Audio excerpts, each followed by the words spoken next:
Good Morning Night Vale is brought to you by The Disappearances of Lydia Fontaine, a new independently produced and crowdfunded 10-episode original audio drama. Set in a deceptively familiar world of electronic surveillance and machine-mediated communication, The Disappearances of Lydia Fontaine follows Lydia Ryan and her friends, lovelorn Ethan and wannabe internet sensation Dee, as they struggle to unravel the mystery of her mother's disappearance. Escape the sinister Fontaine family, and survive the feud over her grandfather's supernatural legacy. It weaves bitter family drama and high-stakes intrigue with fantasy and cyberpunk elements to create a surreal mystery about secrets and grudges, old books, big data, and the promise of infinite knowledge. And do not forget the talking birds. It's a full-cast production with original music and a bespoke soundscape presented through a series of found-footage-style surveillance recordings. And it's important to note, this show was made entirely without generative AI. Even the computers are voiced by human actors. Episodes are free, and you can start listening right now with the Season 1 finale due to come out on August 16th. For more information, go to lydiadisappears.com. and find The Disappearances of Lydia Fontaine wherever you get your podcasts and start listening from the beginning. Insurance isn't one size fits all, and shopping for it shouldn't feel like squeezing into something that just doesn't fit. That's why drivers have enjoyed Progressive's Name Your Price tool for years. With the Name Your Price tool, you tell them what you want to pay, and they show you options that fit your budget. Enough hunting for discounts, trying to calculate rates, and tinkering with coverages. Maybe you're picking out your very first policy, or maybe you're just looking for something that works better for you and your family. Either way, they make it simple to see your options. No guesswork, no surprises. Ready to see how easy and fun shopping for car insurance can be? Visit Progressive.com and give the Name Your Price tool a try. Take the stress out of shopping and find coverage that fits your life, on your terms. Progressive Casualty Insurance Company and Affiliates. Price and coverage match limited by state law. Our black suns move erratically like drunken bees, and each of them stings. Now more than ever, we are full of blood and honey. Good morning, Night Vale.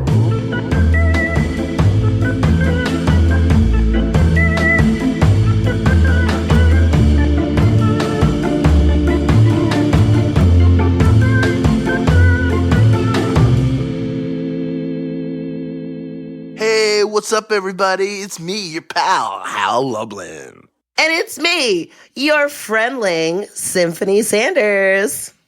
And it's me, your gal, Ling, Meg Bashwiner. How you doing? Thanks for joining us today on Good Morning Night Vale. Good Morning Night Vale is that show that you're listening to right now where you listen to some people who work on the podcast Welcome to Night Vale, talk about old episodes, and feel things. And that's where we're here. That's right. Feel things deeply. Today we're feeling things about episode 29, Subway. And here's the description. An entire subway system appears suddenly in Night Vale, and the city council is excited by the possibilities. Plus tips for organ donors, a look into financial news, and a popular new service in town. People, what do we think? Just from the jump of the words from the cold open, blood and honey, it's such a Night Vale thing. It's like so Night Vale-ian. It's like blood and honey. It's like this and that you're gross full and of it. Horrifying thing. And it's also sweet and lovely and comes from bees. It just feels very, very Night Vale-ian. Yes. To have that cold open. And this is the one that was co-written with Russell Swenson. Oh, yes. Russell. Who's a poet. And did he know it? I think he was aware. I believe he has an MFA in poetry. So they make you know it when you do that. Sure. That's awesome. So let's talk about the subway. You know, guys, every time they say subway, I think of Subway sandwiches, not the subway like the train. It's because your trains are called the L's. But we do call the Red Line underground. We call that a subway. But yes, we do have the elevated trains here in Chicago. But yeah, I thought of Subway and then the Subway sandwiches, and then I was kind of hungry, just because they pump that bread air out into the ether so that you get enticed. But it's never. But it smells so bad. No, I kind of like the way it smells, but you it's like the way Subway smells? I like the way that the smell that they pump outside, but like it's never as good as it smells. Like it smells better than it actually tastes. Symphony, you've smelled delicious bread baking many times in your life.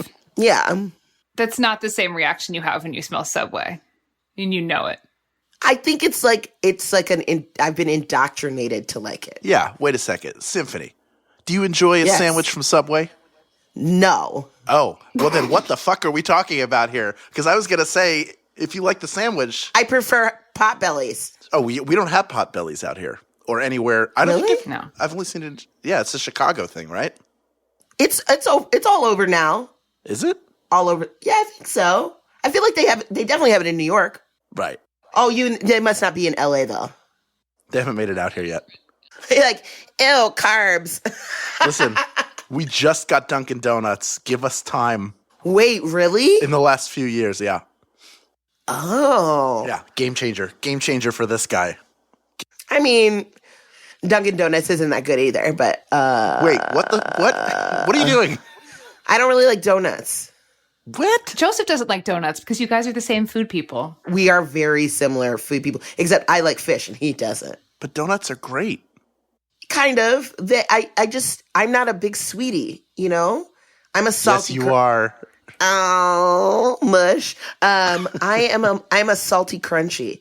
Okay. I like fries and pizza and Italian beef. Me too. You know, but I'm not a big sweet person.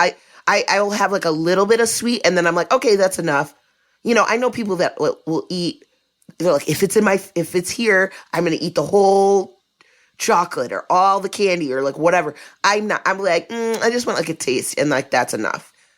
Although we did go get those donuts for my birthday while we were on tour in Maine, those potato donuts. Yeah. Those were good.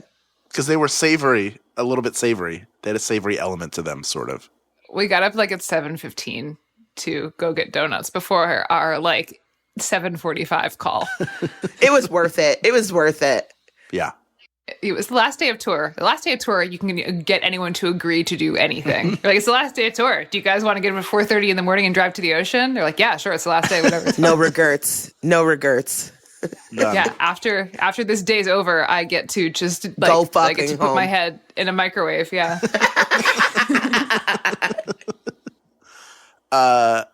This episode, in listening to this, I came up with what I think is my greatest and most correct theory yet. Oh, tell us about it, Hal. I believe that Night Vale is either one of the circles of hell or a limbo in between life and death. You know what? People have said that before, but like, yes, go ahead. Yeah, I want to hear it. It occurred. I had this thought this morning. I was listening to the episode, and I was like, this is it. I think I figured it out. And then I also immediately realized I am the 5 millionth person to have this idea. But death is everywhere, but people seem used to it. Everything seems circular in that you're constantly caught in a loop, sort of like the real finale of Twin Peaks, not counting the current, the one that aired years ago, when the doppelganger is chasing Dale Cooper through the Black Lodge, and they're just going room to room. And you get the sense that they could be running that loop forever. And I'm sure if David Lynch had his way, it would have been 900 hours of them running from the bottom left corner to the top right corner of the screen through those through those curtains. And I think next week will confirm, or next episode will confirm this theory even more. Just that idea of there's really no escape. Everything is either a loop that you're in or a circular, like a figure eight track where you're constantly trapped somewhere. Time has no meaning. It's infinity. It's infinity, but not beyond. Wow. But it's not nihilistic. Like time doesn't matter and death doesn't matter, but other things still really matter, like it still matters to Cecil about Carlos, and it still matters to Steve about what Abby is Steve's wife's name, and Janice. Yeah. So yeah. Yeah, that people like those relationships still matter to people, even though time isn't, time is forever and not at all. And so, yeah, there is that glue that stops things from completely spinning out, is like relationships and the sense of community. Yes. I don't know if anybody knows. I think very few people know that if this theory holds true, I don't think many people know it's hell or whatever stage of the afterlife. I think there are very few. I think Steve has figured it out because he sees the signs in the sky that tell him that that's where they are. And that's why he's so protective and untrusting of the city council and the hooded figure, all these people who are really there to corral you and keep you in place because you're either not ready or not supposed to move on to one place or the other. Yeah, I think the faceless old woman knows too. Yes. Maybe that is kind of like doubled down on because of those hollow-eyed children. That shit freaks me out. Like it's like basically like Children of the Corn style, I think of them as like mostly toe-headed, and they're like all hollow-eyed and shit. Yes. It's like so scary. I picture them that way too, and like a little bit dirty. Yeah. Yeah. But most of them have bowl haircuts. Sure. Yeah, I mean that's the only thing that's precise, is that they're dirty, but someone put a uniform bowl on their head and sat them on a kitchen chair and just cut around that bowl. I had a bowl cut when I was a kid. Oh, Hal. Was it cut with a bowl, or did you get it done like at a Supercuts? I think it was like 1981, 82, and that was something you would go in and request a professional person who cuts hair to do to your head, or your parent would. With a Flowbee?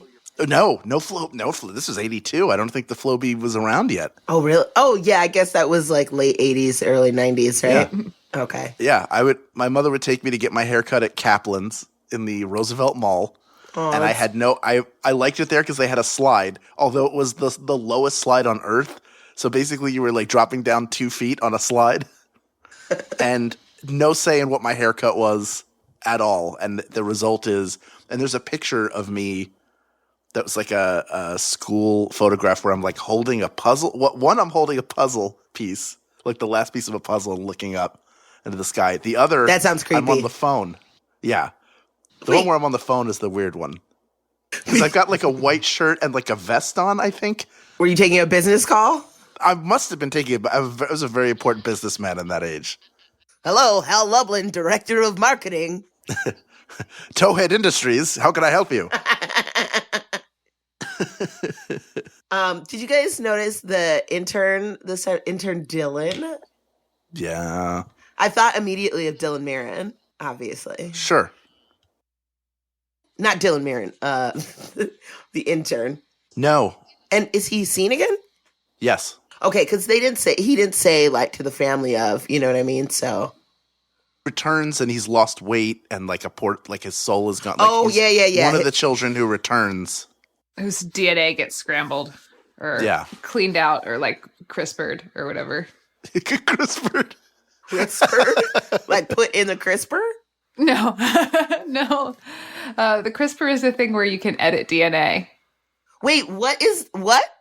I am a theater person who watches too much television. I can't explain CRISPR, but it's like I know that it's a thing you can use to edit DNA, which basically it's like taking scissors to your DNA and you can cut and paste. Scissoring. Yeah, it's scissoring. They just they just had some babies in China that were CRISPR babies, right? And they had their DNA was edited to have them be HIV resistant, and there was another thing too that they got a gene. Wait, did it work? Well, I don't know. I know that they had the kids, they had the babies, but I don't know. Like, I mean, yeah, obviously, I don't know. Listen, not a scientist. Again, simple. There's a couple of words in this episode that I was like, I don't know what that means, so I had to look them up. One was Icker, like where he says you'll hear the wind chimes like shattering, the sun will drip Icker. I didn't know what the hell that was. And I just wrote WTF next to it. What does it mean? Because I don't know what it means either. I put it on my list of. Oh, you put it. I thought you had looked it up. Meg, do you know? I did not. I'm going to look it up in a second. I think Meg's looking it up right now. I'm not looking it up right now. I'm looking to find it so I can use a context clue. Once I see you in profile, I know you're doing something. ICHOR. I can't type on my phone right now because my nails are a little too long. Wait a minute. Let me see you try. Oh, yeah. You're almost... I'm literally like this. Like one of those ladies. I'm not doing it with my knuckles. Okay, so ichor. The fluid that flows like blood in... What? A blood-like fluid. That's gross. I was going to go with a wax-like fluid because of Icarus. That's as far as I got. Oh, yeah. Sure. That makes sense. The other one was solipsistic, which I'm going to look up. But that's a word that I've heard used a lot. But isn't I don't think I can isn't that like define like laziness? Like not like sedentary, I think? I don't know. I'm probably wrong. Hold on, I'm looking it up. Please welcome yourselves to the SAT Prep podcast. Oh, it's selfishness. It's the viewer theory that the self is all that can be known to exist. So Symphony Sanders is solipsistic. So the only thing that you know for sure if you're solipsistic is that you exist and you know that your mind exists. Nothing else is. I don't believe in Beatles. I just believe in me. That's kind of scary. That's a little scary though too. Like I think that would make me feel like my reality was unraveling. You're like, the only thing I know is real is me, and then like you'd be super suspicious of everything else, no? Right. Well, there's that philosophical thing that I cannot remember the name of that would say, all right, let's say I tell you what buffalo wings taste like to me. And you would describe it, I ask you that question, you describe it using the exact same words. You say it's spicy, it's buttery, it's meaty or whatever. I have no way of determining that spicy for you means the same thing as spicy for me. What I think is spicy, you could think is chocolatey. There's no way for me to prove it from a philosophical standpoint. Who's Phil? Who's Phil? Dr. Phil. I love that's how you explained it, that you use chicken wings. It's just so revealing about who we all are. Because normally when I hear people, I've heard people explain that before. They're like, it's like colors. Like I say it's red and you say it's red, but it could not be the same red. But you're like, so it's like buffalo wings. Yeah, I really want buffalo wings right now. And I say they're crunchy. They're crunchy and warm and spicy and salty. We recorded, we're doing 2 episodes tonight. This is the middle of the 3 things we recorded. We recorded an interview. We're doing this episode. We're doing another episode. And I came right home and rushed upstairs. I was still late. And I'm sitting here. I ate a thing of pretzel nuggets right before we started recording. I'm just hungry and I'm like an animal. I'm looking at my kitchen right now trying to think of what I'm going to eat after this. Not a Subway sandwich. No, I'm not going to Subway. I refuse to eat fresh. I refuse. You cannot make me. Let's get back to the episode. What do you say? Because there's this whole bit about cannibalism. So. Oh, yeah. And they keep like weirdly denying that people are eating each other. That they're like, no one is eating each other. And you're like, why would you even need to say that, secret police? But the thing about consensual cannibalism fucking freaks me out. Because that's a real thing. And people have got, because it's not technically illegal, right? Right.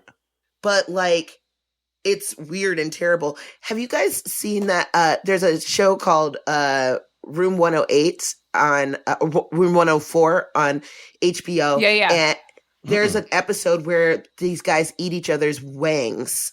Spoilers. I haven't gotten there yet. Sorry. It's like, I'm sorry. I'm going there next. But it's totally messed up. And the police come in and they're like, and the guys are like, well, it's not technically legal. And I looked up, it isn't. But that's messed up. Only in Idaho. Oh, in Idaho? Idaho is the only U.S. state where cannibalism is defined as an illegal act. Is it because they had one too many and had to make a law? Yeah, just one too many.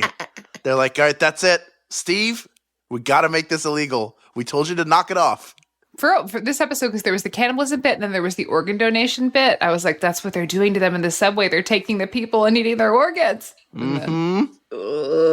Well, and then also the thing about the feelings delivery. I love that. That kind of freaked me out because all the feelings are really weird, like blood feud.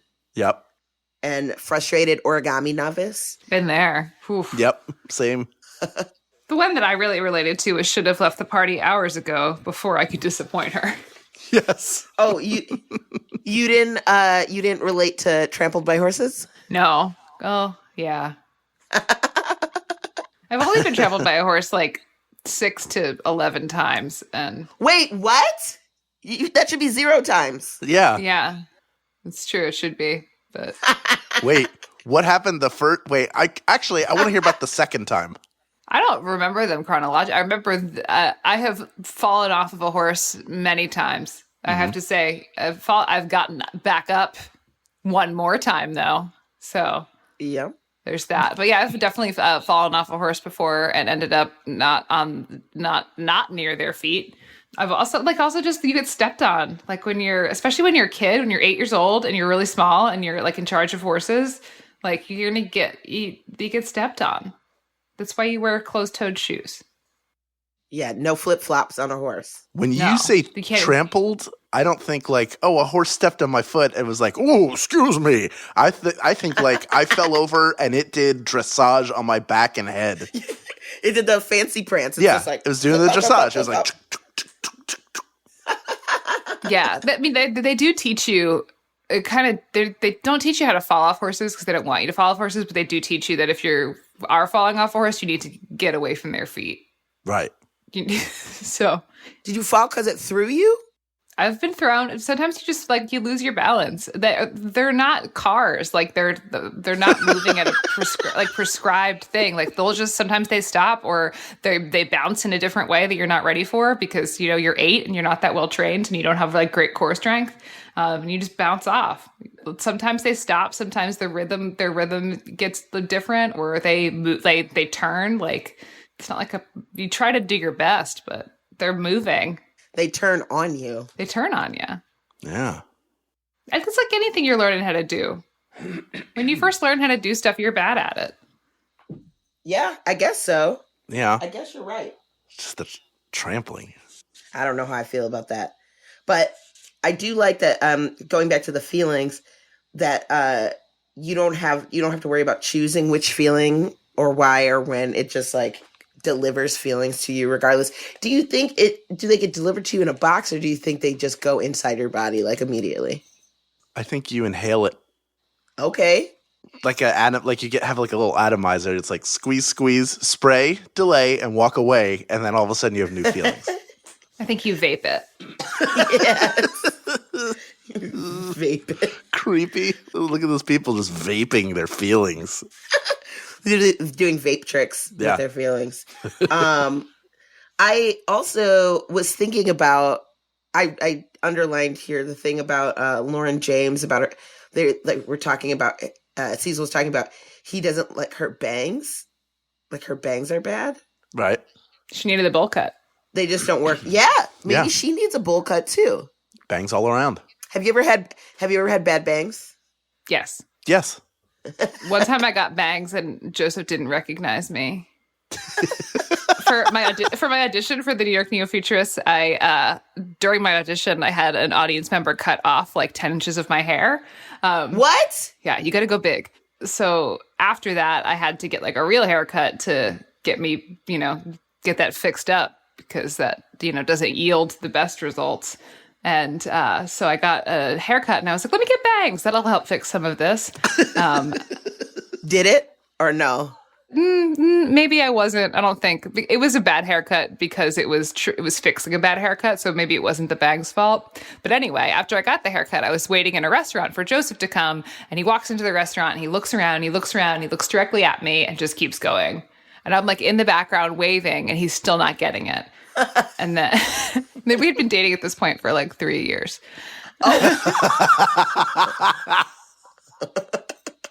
I was like, it's just bangs. It's still me. You're fine. Did you have Groucho glasses on too? Because that might have thrown him off. The roaches are gross. I was just going to friggin' talk about those nasty ass roaches. I don't care what they say. I would have stepped on them.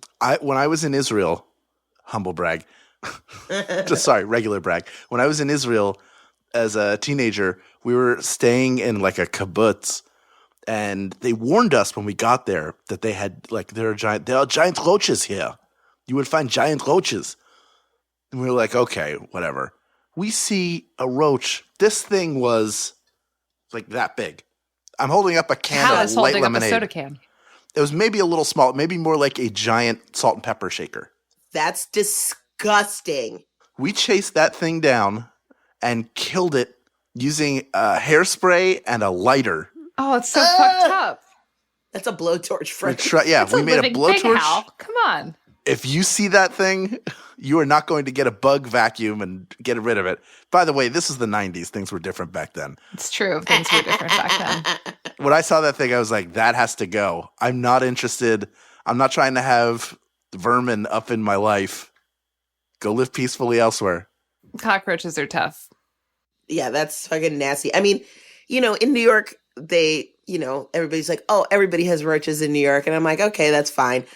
Whatever. But I find them horrible and disgusting. And we've talked about this. If there's a bug in my general vicinity, you better watch out. I don't care if it's alive. Yeah. I'm sorry. I'm a murderer when it comes to disgusting insects like that. Yeah. Roaches are definitely tough. I was really happy when I moved out of the city. I was like, yay, no more roaches. And then I was like, oh no, now there's just 10,000 other different things that are in your house that you don't want in there. Yeah.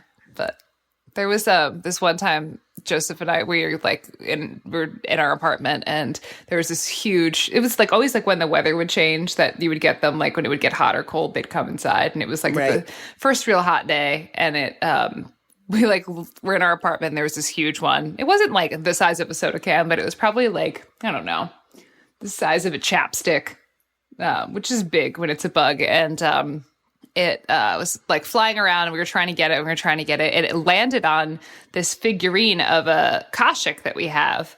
And it has it's a little tiny figurine that's a purple cat that's got a Night Vale eye painted on it, and the cockroach landed on top of it and kind of started humping it a little bit. Ew! And we're it's humping the cat. It's humping the Koshik. Gotta get it out of here. That's disgusting. So gross. But at least it wasn't advertising anything. I find that to be ineffective advertising. You can't put advertising on a cockroach and then be like, oh, okay, that's fine. That's a great way to market your product or whatever. That's terrible. Well, yeah. Well, it's the deer masked transit people who are perhaps 1,000 cockroaches packed inside a business suit, like Edgar. Which is also upsetting. Edgar, he just wants sugar water. It's like he's in an Edgar suit. Oh. Yeah. One of the things that I really liked about this episode is when they're talking about how the subway builds a community of people, because it's everyone's in it together, which is something that I always found interesting when I would take the subway a lot, was that it is everyone commuting together in one thing. So you're all experiencing a similar thing while you're in your own world and trying to get somewhere. And the subway is a horrible place in New York City, and it is broken and terrible and does not work good. And it is a place that will harm you and scar you. But also we're all together in that. One time I was on the subway, and I was in the first car, and it just stopped abruptly, really shy of the station. And it was really hot. And they cut the power to the tracks, they cut the power to the train. And we were like, this sucks. And then after 40 minutes, they came over the thing, and they were like, yeah, there's a passenger on the tracks. And I was like, oh no, there was a passenger on the tracks. So Lord. they were like, we gotta, we were just shy of the station. So they were like, everyone who's in the first car, you need to get out of the first car and go to the second car. And so they moved all of us back. And people were freaking out. It was also a Friday night. I was going into the city, and people were drunk and ready to party. And then there were also people who were going home from work. And there were also people who were just people, and people started to have panic attacks. It was just this whole community dealing with this horrible thing. Yeah. And everyone kind of just like try to like help each other and communicate with each other and just like be there for each other while this was happening. And I was just sitting there and I had like, this is before there was phone service on the train, so you couldn't like let people know where you were. Right. And you couldn't be on the internet at all. And like, I didn't even bring a book with me because I was just like running somewhere. And so I just like, all I had with me was my like little purse and a tiny flask of whiskey. So I just started drinking, and I started drinking with the guy next to me. And so I just like was sharing shots of whiskey with this dude who was sitting next to me on the train while we waited for like an hour and a half for like the ambulance and the cops to like come and pull this body off the tracks, and then, you know, pull the train into the station without the power. And it was, yeah. Ugh. Oh my God, that's so terrible. New York. Yeah, I have a telling of a more graphic version of that, but I will spare all of that. We're gonna save it. Well, since I live in another city with a subway system or elevated train system, I mean, I've had experiences like that too, and they always call them pedestrian incidents. That's what they call it sometimes, and you're like, yikes, another one. But I once was on a train. And we were like going underneath on the red line, and this guy who's like sitting kind of kitty corner to me, and he was just looking really like pale, like a little gray, and like I just thought he was like wasted, you know, like you do. And he all of a sudden started having a seizure, and you know, me and like another guy that was sitting right there, like were able to, like, we were just like, oh my God, what the hell? And then we got over there to him. But like, it does bring you together when there's an emergency on the train like that. You know, we all like got him like down to the ground. You know, he was starting to fall, all like his phone flew out of his hand, all this stuff. And he eventually like came to and like was really confused and all this stuff. But you kind of connect with people because of things like that. So yes, I see how it creates a community. But I think it would be weird if the subway just showed up out of nowhere, like it did in Night Vale, instead of like, because usually like in real life, it's months and months of like them fixing something, changing something, building something, digging here, digging there. Yeah. Track construction is a pain in the ass, as most of you know who live in a city that has a subway or train system. But we're all in it together, right? Yep. That's right. For Hal, who lives in LA, who sits in his car. That's right. I sit in my car and I listen to podcasts and radio. Do you only listen to the podcasts you're on? I would never listen to the podcasts I'm on. I exclusively do not listen to those. You're like, I said what I said, and that's it. Yeah. I listen to Cocaine and Rhinestones over and over again right now. That's the podcast I'm obsessed with. Oh, nice. Yeah. I don't know that one. I listen to myself only. I listen to the show. I mean, I have to just to make sure that all the editing comes together and the mixing sounds good, and also that we don't say anything too crackers. Yeah. Because sometimes we say some cracker shit. We do. It's not for all of you to hear. We're crackers sorts of people. Yeah. Maybe some of that will wind up on Patreon someday. Who knows? You'll only find out if you become a patron. I put buzz marketing in the middle of the episode. That's right. I did it. Sorry that wasn't an ad-free moment. I gotta eat. Specifically chicken wings. How? I have no idea. All the chicken wing places will be closed by the time we're done. I have a tip about chicken wings that I got from a food podcast that I listened to, is that you're supposed to get them extra well done and then sauce on the side, and that makes them crispier. Huh. I like them less crispy. I get them baked at a place and they're kind of like juicy, and I like that, but I do like the sauce on the side. I want to control the sauciness of my wings. I don't want you pushing your sauce on me, sauce person. I don't know. I like a little bit of both. I like a crispness, like a crunch to it. But then, and obviously the meat should be tender and juicy.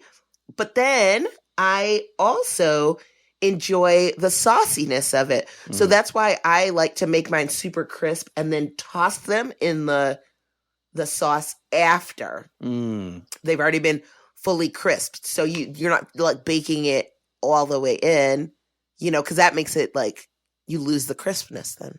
Yeah, my way's definitely the bad way, but I'm also the person who lets cereal sit in milk until it's mush, and then I eat it, and then I drink the mush. No. I do it. Go and judge all you want. I'm never going to change. I love it. I love who I am when I am eating cereal. It's the one time I'm 100% confident in myself. Like, yeah, this Frosted Flake's about to turn to mud, and then it's going right in my mouth hole and down into my tum. Blah. Rum tum. I can, at first I'm repulsed by that, but then I remember that there's this thing that I used to love growing up that my dad would make, and it would be you take a sleeve of graham crackers and you like stack them up. So you've got like a stack of, you break them in half and then stack them up, and then you crush them, and then you cover them in milk, and then you let all of the milk seep into the graham cracker, and then you stir it up, and it becomes like a pudding that's just like graham cracker and cold milk, and it's soft, and sometimes it's a little like there's pieces that are still a little crunchy, but it is damn delicious. That's right. You just eat it like that? Yep. The culinary delights of Jack Bashwiner.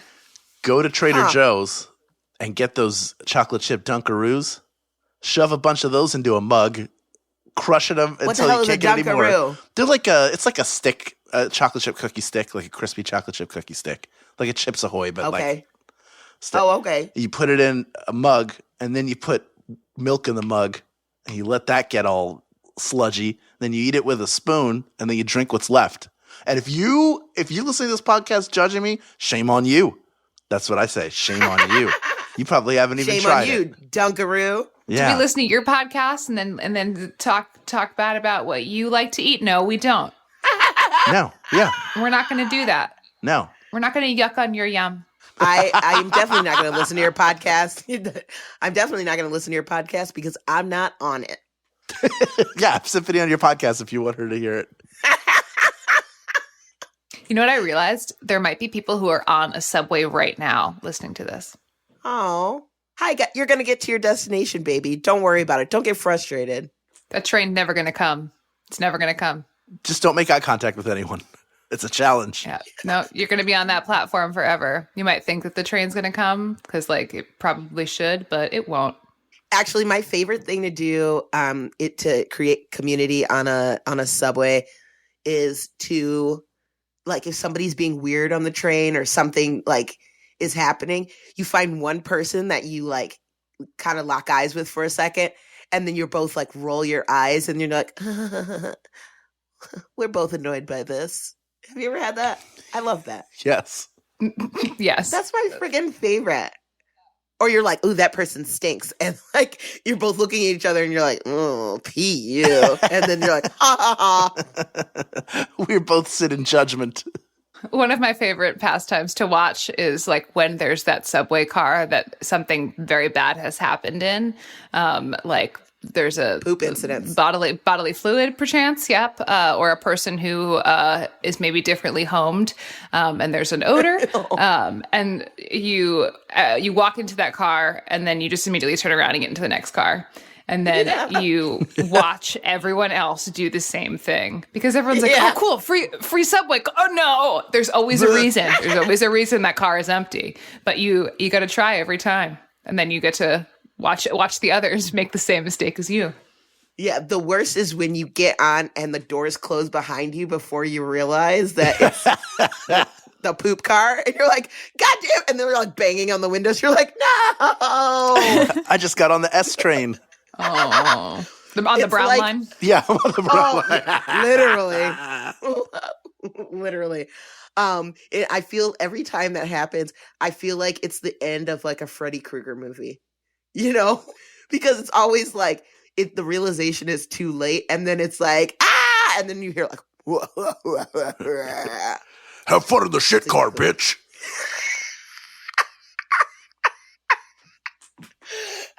Oh, I'm gonna need to take that little bit of audio and just turn that into my text notification. Yeah, enjoy the shit car, bitch. Oh, hold on, that's Grandma.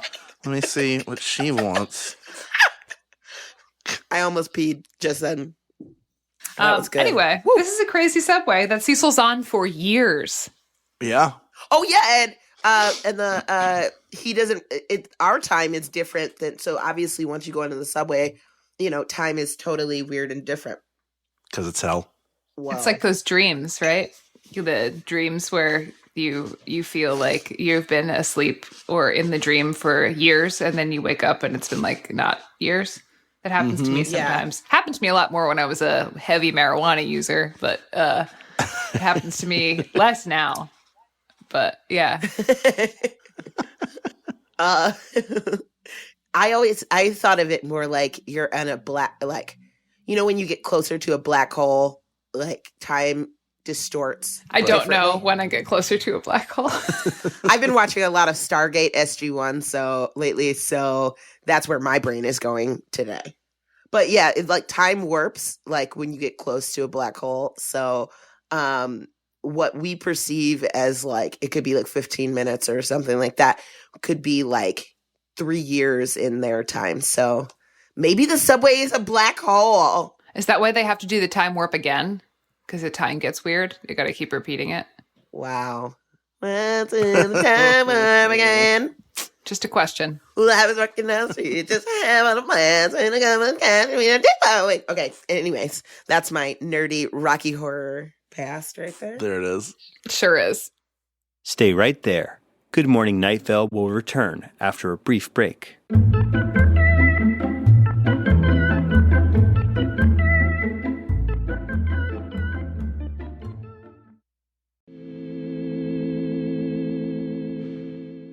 Up next, we hear from fans and friends of the podcast about their theories, comments, and questions. But first, a conversation about this episode's weather, which is Pour in Love by Destroyer.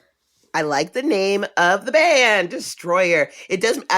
When I read that, I initially thought, I was like, "Ooh, this is going to be like metal, like death metal." Yeah, right. Because Destroyer sounds like Destroyer, right? But it ends up sounding more like independent U2 to me. Mm-hmm. Yep, and I think that's what the vibe that they're going for. It's Dan Bejar, who's Canadian, and this band's been around for a bit in many different iterations. It's had Dan Bejar is the frontman and leader of the band, and there's been different versions of that band, and they've been around for a while. And that is where my Googling led me. Nice. Yeah, it's a good piece of music. I like it. I felt like it worked well with this. This episode's very poetic because because Russell Swenson is a poet, and then also Jeffrey's a poet, and I feel like the two of them were, the heavy hitters in the writing of this episode. So it did feel like with all the poetic language that we were getting, it felt fitting. Yeah, and it actually made me. I was listening to the song, but I got so stuck on the title, Pour in Love, and I'm like thinking about like, what does that mean to be poor in love? I was like, does that mean like you have a poor time? Like you don't have much love, or the love that you do have is not great? Because I guess, what would be the opposite of the rich? You'd be rich in love. It's like, okay, it's like fulfilling and wonderful, and you have lots of it. So maybe poor in love would be like you're lacking that. And it kind of bummed me out thinking about it, because that's where I personally am. Would you say it destroyed you? Wow, Meg. You're on fire. The answer is yes. I've been destroyed. Cool. Not cool that you've been destroyed. Never cool that you've been destroyed. Never. But cool that we've gotten to the end of the weather section. Yeah. You know what that means? It's time to step into the FanZone. FanZone. Today in the FanZone, we have Caroline, who writes, "Hi, cast of Good Morning Night Vale." Hi, Caroline. I think it's Carolyn. I think it is Carolyn. Yeah. There's no I-N-E. Damn it. Carolyn. Carolyn. Sweet Carolyn. Okay. You're the reason for the word, bitch. Just playing. Okay. Pulling up some old school jams. So Carolyn writes, "Hi, cast of Good Morning Night Vale." Hi, Carolyn.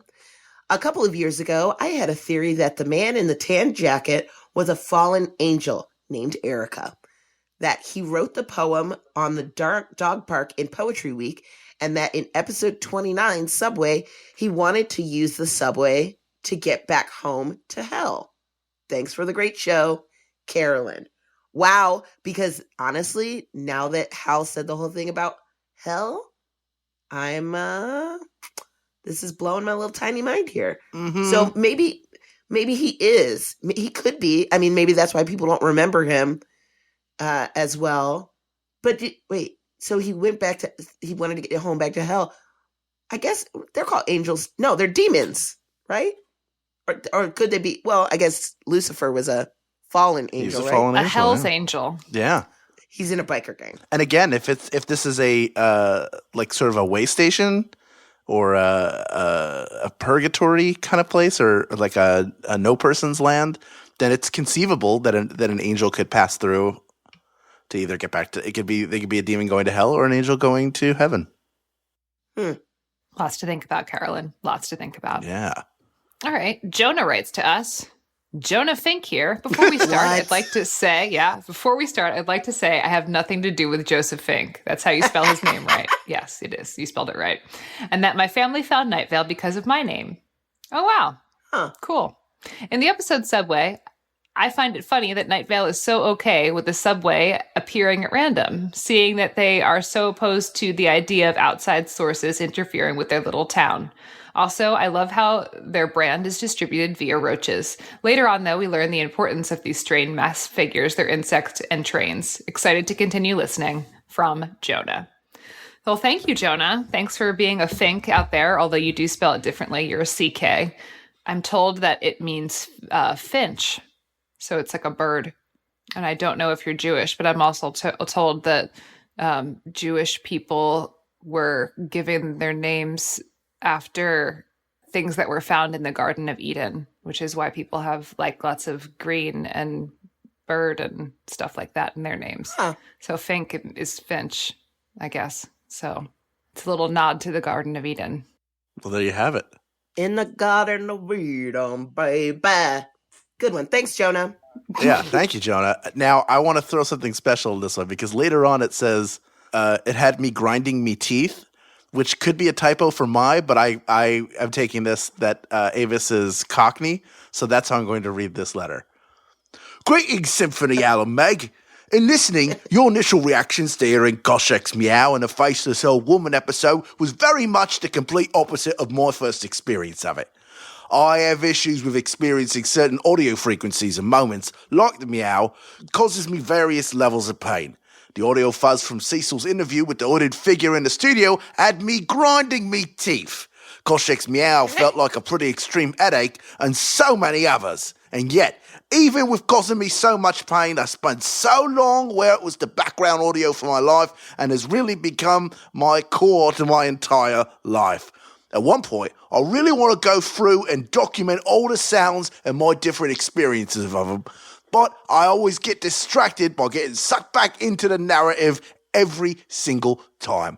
Thank you for all your truly wonderful work and for sharing the new perspectives of the episodes. Also, the worst feeling I've ever experienced because of Night Vale has to be the sound in the man in the tan jacket makes. Has to be the sound the man in the tan jacket makes in episode 63. There is no part 1, part 2. I still clearly remember feeling that vibrating in my chest the first time I listened. That one messed me up good. Stay weird, Art. Avis K-side. Well, geez, Avis, I actually would be very interested to see a log of what sounds affect you how. I don't know if it's a misophonia or something else that create specific levels of discomfort. I'm sorry you feel them, but I'm glad that the show brings you enough joy to offset that. It reminds me of the feelings delivery, where it's like you don't know what you're going to get. Yeah. So it's like you kind of have Avis has the experience of the feelings delivery service with the random feelings being delivered to your body. Yes. Except it's audio that does it. That's it. That's crazy. Yeah, I've never even heard of that before, but like, that's got to be really intense when you're like, oh, I really enjoyed this thing, but this is actually causing me a lot of pain. But thanks for continuing to listen, friend. You could try vaping your feelings. And Hal, thanks for reading it like that, because I was just like, my mouth was agape. That was wonderful. Oh, well, I'm glad to have done it. My entire life. That's good. Next in the CalZone, we have Christina. Christina writes, to Meg Bashwiner, Symphony Sanders, Hal Lublin, and everyone involved in making Night Vale. Well, thanks for using our full Christian names, friend. Yes. Our government names. I started listening to Welcome to Night Vale during my gap year between undergraduate and graduate school. At the time, I was delivering pizzas. Pizza. Which was a frustrating, tiresome, and boring job. I had a lot of lonely nights driving around and delivering food to ungrateful customers. And far too much time for ruminating. Welcome to Night Vale helped make the job a little less lonely and brought a smile to my face, even when the customers were being jerks. Thank you for making Welcome to Night Vale and Good Morning Night Vale. The show meant a lot to me then and now, and getting to revisit some of the good memories from that year is wonderful. Now I'm working at a museum. Oh, nice. And getting my master's degree in library and information studies.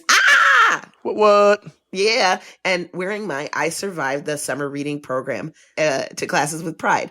I love the character of Tamika Flynn. Oh, me too. Symphony Sanders' performance. Oh. And the Librarians more than ever. The idea of the library as a dangerous place and librarians as horrifying monsters surprised and delighted me from the start. And the Night Vale versions of famous literary works always make me laugh. Me too. Fun fact, did you know that at the 1906 American Library Association Conference, Charles Fletcher Loomis, I don't know how that's pronounced, but I'm going to guess, then head librarian of the Los Angeles Public Library, founded a group called the Bibliosmiles, rally of librarians who are nevertheless human. Read more here at this. And they dropped a link, which is nice. It makes me think of a group that Night Vale librarians would start in order to try to convince the town that they are not really that dangerous and that visits to the library can be safe and fun. But it's probably just a trick to lure the unsuspecting to their doom. Thank you again for all you do, Christina. Future nightmare creature that stalks through the stacks. Yes! Oh, Christina, you're so wonderful. And honestly, I love meeting all sorts of librarians who tend to be fans of the show, which is wonderful. Because you guys are always so interesting and fun, and you have a great sense of humor about us thinking that you guys are monsters. And Charles Fletcher Loomis, I like that name, the Bibliosmiles. Or Bibliosmiles. It feels very Desert Bluffs. Yes. Yeah. Yeah, we love our library scientists. There's the correlation, like the Venn diagram between library scientists and Night Vale fans is a circle. Like it's pretty active. In this episode, we talk about the library is burned down frequently, and that they're holding press conferences in front of the burned out library. So I hope that the libraries that you work in don't have to be continually burned down. But they didn't talk about like how it gets it just reappears and then it burns down. The librarians are like furiously putting it back together so that they can have a place to do their murders. Immediately though, when you just said that, I was imagining them building it kind of like a spider does. It's just like the arms are moving and like it's just like reconstructing it like through whatever's coming out of their mouth, which makes me think of all sorts of gross things. So. Well, there's Christina, future nightmare creator, starting now. I love it. Thanks, Christina. And thank you, everyone, for joining us today on Good Morning Night Vale. Next week, we will be talking about episode 30, Dana. But until then, as always, good morning, Night Vale. Good morning.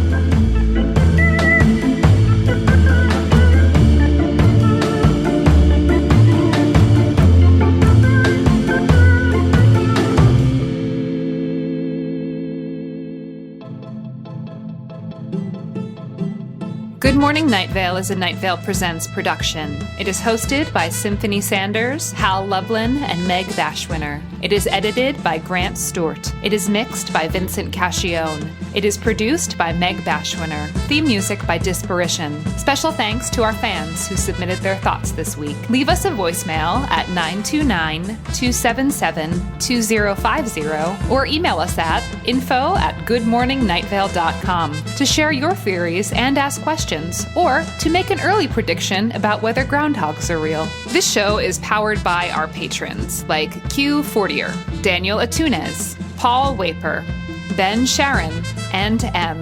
If you're interested in supporting the show in exchange for lots of fun, exclusive, insider, hyper cool kid content, like having your name mispronounced in our credits, check us out at patreon.com/goodmorningnightVale. For more information on this show, go to goodmorningnightVale.com and follow us on Facebook and on Twitter at Night Vale Chat. Special thanks to Christy Gressman, Jeffrey Craner, Joseph Fink, and Adam Cecil. Today's adverb is celebratorily. In honor of Hal Lublin's birthday, please celebratorily enjoy an entire pie in a shower or bath.